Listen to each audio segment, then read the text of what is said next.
నమస్తే, మీరు చూస్తున్న దేశం కోసం మన రైతు. నమస్తే. ఈరోజు మనం వచ్చేసి ఇర్విన్ విలేజ్, మాడుగుల మండలం, రంగారెడ్డి డిస్టిక్. ఇక్కడ చూడండి, మనకు రసూల్ గారు దాదాపు ఒక 5 ఎకరాలు ఉంటుందా, 4.5 ఎకరాలు. 4.5 ఎకరాల వరకు మనకు సన్ఫ్లవర్ అయితే సాగు చేయడం జరిగింది. ఇది మనం పొద్దుతిరుగుడు పువ్వు అంటాం. ఎక్కువగా అయితే ఈ సీజన్లో మనకు పండిస్తూ ఉంటారు, ఈ యొక్క రబీ సీజన్లో. మరి చూద్దాం వాళ్ళు ఎంత విస్తీర్ణంలో వేసుకున్నారు, ఎలాంటి రకాలు ఎంచుకున్నారు, అంటే ఇదేనా మొదటిసారి పండించడం, ఎప్పటి నుంచి ఈ యొక్క సన్ఫ్లవర్ పండిస్తున్నారు అనేది వారిని అడిగి తెలుసుకునే ప్రయత్నం చేద్దాం. ఓకే, నమస్తే అండి. నమస్తే అండి, నా పేరు రసూల్ ఖతీజాబీ. ఆమె చేస్తుంది పేరు సేద్యం. ఖతీజాబీ ఆమె సేద్యం చేస్తుంది. నేను వెంకమార్లా ఉండి పైపులు అవి అందిస్తుంటే ఆమె చేస్తుంటుంది. ఓకే, సరే. అంటే మామూలుగా మీరు ఏమేమి పండిస్తుంటారు ఎక్కువగా? మేము పత్తి, పొద్దుతిరుగుడు ఇవి పండిస్తుంటాం. పత్తి ఎప్పుడు వేసుకుంటారు, ఏ సీజన్లో? పత్తి అప్పుడు మార్చి మురుగశిల కార్తీ అక్కడ వేస్తాం. అట్లా వానాకాలంలో పత్తి వేస్తాం. మురుగశిల కార్తీ, ఆరుద్ర కార్తీ అప్పుడు వేస్తుంటాం. వేసి సేద్యం చేస్తుంటాం. ఇప్పుడు మనకి సన్ఫ్లవర్ ఈ సీజన్లో, రబీ సీజన్లో మనకు సన్ఫ్లవర్ వేసుకుంటారా? జనవరిలో వేస్తామండి. జనవరి 14-15 ఇట్లా వేస్తాం. అప్పుడు వేసి ఇక నీళ్లు కట్టుకుంటాం. తడిగా ఆరకుండా తడి కట్టుకుంటాం. తడి కట్టుకొని గుంటక కొడతాం. ఒకసారి 2 సార్లు కొడతాం. ఇంకా ఆడ నుంచి మంది వేస్తాం. ఓకే, మనకు అంటే ఈ సీజన్లో మనకి ఇది అంటే ఎప్పటి నుంచి మీరు వేస్తున్నారు ఈ పంట? ఒక మేము 10-20 ఏళ్ళ సంది ఇదే సేద్యమే చేస్తాం. అంటే ఈ సన్ఫ్లవర్ ఈడే వేసినాం ఫస్ట్ సారి. మొదటిసారి వేసినాం. ఇంతకుముందు ఒకసారి వేసినాం, లాస్ అయింది, వేయలేదు. ఓ 5-6 ఏళ్ళ కింద. ఓకే, ఇప్పుడు వేసినాం, మంచిగానే మళ్ళీ వేసినాం, మంచిగానే పంట. ఇప్పుడు అయితే ఇప్పుడు ఈ ఉంది కదా 4.5 ఎకరాలు. అవును. అంటే ఈ 4.5 ఎకరాల్లో మీరు విత్తనం వేసుకునే ముందు భూమిలో ఏమేమి ఎరువులు వేసుకున్నారు?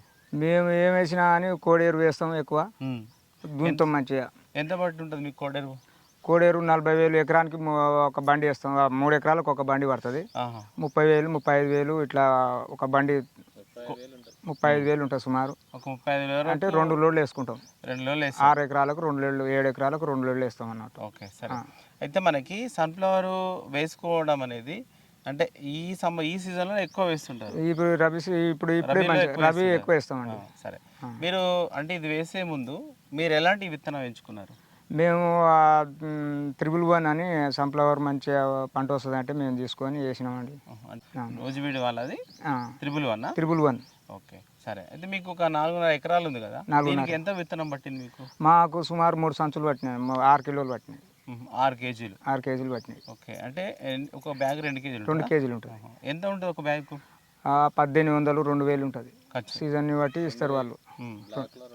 బ్లాక్లో 2,000 ఇస్తారు. 2,000 వరకు ఒక ప్యాకెట్ ఉంటుంది. అంతే, 2,000 కాడికి తెచ్చినాం మేము. సరే, అయితే మనకి 4.5 ఎకరాలు అనేది మరి ఏ విధంగా విత్తుకున్నారు మీరు? అంటే మనకు మనుషులతో నాటిస్తారా లేకపోతే మిషన్తోనే ఇస్తారా? లేదండి, మనుషులతోటి నాటిచ్చినాం. ఓకే, ఇంత పెద్ద పొలం నాటాలంటే మళ్ళీ మీకు ఎంత కూలి అవుతుంది? మళ్ళీ 6,000 అయినామండి. ఒక రోజులో అయిపోతుందా? ఒక రోజులో అయిపోతుంది. సరే, ఇప్పుడు ఎక్కువ మంది అయితే నాగళ్ళతో, ట్రాక్టర్తో వాడుతుంటారు. అది పంట రాదు జర కొంచెం. ఓకే, అట్లా వేస్తే పంట అనేది మనకు ఓతానం మొలుస్తాయి. ఓకే, సరే. మనుషులతో నాటించుకోవడం ఉత్తమం. అవును. అయితే మనం నాటించే ముందు ఎంత దూరం అంటే మనకు సాలుకి ఎంత పెట్టుకో? ఒక ఫీట్కి ఎక్కువ ఉంటుంది అండి, కొంచెం 14 ఇంచులు ఉంటుంది సాలు మధ్యలో. సాలు ఇది మధ్యన 14-16 ఇంచులు ఉంటుంది. ఇట్లా మనకు మొక్కకు మధ్యలో 6 ఇంచులు 8 ఇంచుల దాకా ఉంటుంది. 6 నుంచి 8 ఇంచుల వరకు ఉంటుంది. అంటే ఇది కరెక్టా? ఇంకా కొంచెం దూరం పెట్టుకుంటే? ఇదే దూరం పెట్టుకుంటే పంట తక్కువ వస్తుంది కానీ మంచిగా ఉంటుంది. కానీ మేము ఎప్పుడు పెట్టినట్టే పెడుతున్నాం, అందరు పెట్టినట్టు మేము పెట్టినాం. ఓకే, అదే. సరే, అయితే మనకు ఇది మొలిచినప్పటి నుంచి మీరు ఇంకా అంటే మనకు పైన ఎరువులు ఏమన్నా వేస్తారా? వేస్తామండి. ఎప్పుడు వేస్తారు? ఒక 20 రోజులకు పంట. ఇప్పుడు చేను పెట్టినాక, ఇత్తులు పెట్టినాక 20 రోజులకు అట్లా గుంటక కొట్టి మనం ఎరువులు వేస్తామండి. ఓకే, ఏం ఎరువులు వేస్తారు మీరు? మేము 20-20 వేసినామండి. 20-20 వేసి ఎకరానికి 3 సంచులు లెక్కన 20-20 వేసినాం. ఒక ఎకరాకు 3 సంచులు? 3 సంచులు వేసినాం. ఓకే, ఒక 20-20 అయినా? 20-20 వేసి. సరే, అయితే ఇంకా తర్వాత మనకు పూత దశకు వచ్చే లోపల అంటే వీటికి ఏమన్నా మనకు తెగుళ్ళు కానీ తర్వాత పురుగులు కానీ వస్తుంటాయి? ఏది రాలేదండి ఇప్పటికైతే. మేము మీది మందు అయితే కొట్టలేదు, నీళ్ళ మందు అయితే కొట్టలేదు ఇంతవరకు. ఓకే, అడుగు మందు మాత్రం వేసి, ఒక అడుగు మందు వేసి నీళ్లు కట్టుకుంటాం. అంటే ఇప్పుడు చూస్తే మనకి ఏంటంటే ఎన్ని రోజులు అవుతుంది పంట? 90 రోజులకు వస్తుంది. 90 రోజుల పంట ఇది. అవును. ఇప్పుడు ఎన్ని రోజులు అవుతుంది మనకి? 60 రోజులు అయింది. 60 రోజులు. అవును. అంటే ఇంకొక నెలలో పంట ఒక అయిపోతుంది. నెల రోజులు పడుతుంది. సరే. అయితే ఈ లోపల అంటే మనకి ఇప్పుడు ఈ దశలో ఫ్లవరింగ్ ఉంది కాబట్టి ఇప్పుడు ఏమైనా వస్తుంటాయా మనకు? ఏది రాదు. ఇప్పుడు నీళ్ళ ప్రాబ్లం ఎక్కువ, నీళ్ళదే ఎక్కువ ఉంటుంది. నీళ్ళ ప్రాబ్లమే ఉంటుంది. నీళ్ళు మంచిగా కట్టుకుంటే మంచిగానే వస్తుంది. సరే. ఒక నీళ్ళు ఎన్ని రోజులకు ఒకసారి ఇస్తారు? మేము 8 రోజులకు ఒకసారి ఒక తడి వెళ్తుంది. 8 రోజులకు ఒక తడి వెళ్తుంది. ఓకే, 8 రోజులకు ఒకసారి తడి వేసుకుంటారు. అవును. సరే. అయితే మనకు మీరు ఒక 4.5 ఎకరాలు వేసుకురు కాబట్టి అంటే ఒక 90 రోజులలో మన పంట పూర్తవుతుంది. అంటే మ్యాక్సిమమ్ దీంట్లో ఎంత దిగుబడి వచ్చే అవకాశం ఉంటుంది మనకి ఎకరాకు? సుమారు 6 నుంచి 7 మధ్యాహ్నం వస్తుందని అన్నారు. 6 నుంచి 7 మధ్యాహ్నం 7 అయితే పక్కా వస్తుందని అన్నారు. ఇంకా సుమారు తెలుసు, పంట వెళ్ళినాక తెలుస్తుంది. మీకు ఎట్లా ఉంది అంటే మీకు ఎంత దిగుబడి వచ్చే అవకాశం ఉంది అనిపిస్తుంది? మాకు 7 వస్తుందని నమ్మకం ఉంది. 7 ఎకరాకు 7 క్వింటాలు వస్తుందని నమ్మకం ఉంది. సరే. అయితే ఇప్పుడు మీరు యావరేజ్ చూసుకుంటే ఇప్పటి వరకు అంటే మనకు ఎంత పెట్టుబడి ఉంటుంది? మాకు సుమారు అయింది 30,000 దాకా, 30,000-40,000 దాకా వచ్చింది ఖర్చు. తర్వాత మళ్ళీ మనం కొయ్యాలి, కూడాలి, ఏరాలి అని అంటే 20,000 రావచ్చు సుమారు.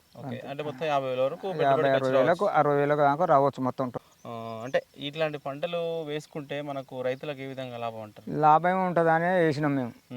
మంచి లాభం వస్తుందని అందరు వేసారు. మనం మొత్తం పైన ఇక్కడ బాగానే వేసారు. 300-400 ఎకరాల దాకా వేసారు ఇక్కడ. అయితే అందరు చూసి మనం కూడా వేసినాం. ఇంకా అందరితోటి మనం అని ఇది వేసినాం. మరి పంట మేము అనుకున్న పంట దిగుబడి వస్తే మంచిదే, కానీ ఇక వస్తుందో రాదో అది తర్వాత వచ్చినాక లెక్క. అది సరే. ఓకే. మీ పేరు చెప్పండి. హతీజా. హతీజా. అంటే మీరు ఎప్పటి నుంచి ఉన్నారు వ్యవసాయంలో? పిల్లలు చిన్న ఉన్నప్పటి సంది ఉన్నాం. సంది మీరు వ్యవసాయంలో అనుభవం ఉంది? 30 ఏళ్ళు అయినా. 30 ఏళ్ళు అవుతుండొచ్చు. ఓకే. మళ్ళీ ఏమేమి పంటలు పండిస్తారు మీరు? ఇక ఏంది పత్తి, ఇది పొద్దురు పత్తి, ఇక కూరగాయలు ఏమేయలే ఇప్పుడు అని ఇదే పని. ఈ పొద్దుతిరుగుడు వేసుకురు కదా, మరి మీరు ఈ పొద్దుతిరుగుడు కోసం ఏమేమి పనులు చేస్తుంటారు మళ్ళీ మీరు? ఏదో ఇది రా వీకాలి, నీళ్ళు కట్టాలి. ఈయన చేత కాదు కదా, చేత కాదు. ఇక నేనే చేస్తుంటా. ఇక నీళ్ళు కట్టుకోవాలి, చూసుకోవాలి. నీళ్ళు చేస్తాడు, పోయి కూర్చుంటాడు చేత కాక. ఇక నేనే చేస్తుంటా. ఇక అచ్చా అచ్చా. ఓకే. అంటే మీరు ఇంతకుముందు ఒకసారి వేసిరంట? వేసినాం. మరి ఎట్లా అప్పుడు అప్పటితో పోల్చుకుంటే ఇప్పుడు ఎట్లా కనిపిస్తుంది పంట? ఇప్పుడైతే బాగానే ఉంది. ఇప్పుడైతే బాగానే ఉంది. అప్పుడు ఏమని ఇప్పుడైతే బాగానే ఉంది. ఓకే. రసూల్ గారు కదా. ఓకే, చూడండి మనకి వెనకాల కనిపిస్తుంది అంతా కూడా సన్ఫ్లవర్. దాదాపు ఒక 4.5 ఎకరాల విస్తీర్ణంలో మనకి రసూల్ గారు వేసుకోవడం, ఖతీజా గారు, రసూల్ గారు మరియు ఖతీజా గారు దాదాపు ఒక అంటే ఇదంతా కూడా కౌలుకు తీసుకున్నారు 4.5 ఎకరాల్లో. మనకు వచ్చేసి వాళ్ళు నూజిబీడ్ కంపెనీకి సంబంధించినటువంటి 111 అనేటువంటి రకాన్ని ఎంచుకొని సాగు చేశారు. ఇది మాకు అంటే కొంచెం ఎకరాకు ఒక 6 నుంచి 7 క్వింటాల వరకు దిగుబడి వస్తుందనే ఉద్దేశంలో మేము వేసుకోవడం జరిగింది. ఇంకోటి ఏంటంటే అంటే మనకి ఎక్కువగా అయితే ఈ ఎండాకాలంలో మనకు నీటి కొరత ఉంటుంది కాబట్టి ఆరుతడి పంటలు అనేది ఎక్కువగా మొగ్గు చూపుతుంటారు. అది మక్క కావచ్చు, ఇలాంటి సన్ఫ్లవర్ కావచ్చు వేస్తుంటారు. అయితే వీళ్ళైతే ఈ విధంగా మనకు పొద్దుతిరుగుడు అనేది సాగు చేయడం జరిగింది. ఇది మనకు తక్కువ కాలంలో వచ్చేటువంటి పంట కాబట్టి దీనికి ఎక్కువ మంది రైతులు అయితే ఈ ప్రాంతంలో సాగు చేయడం జరిగింది. ఓకే, సరే.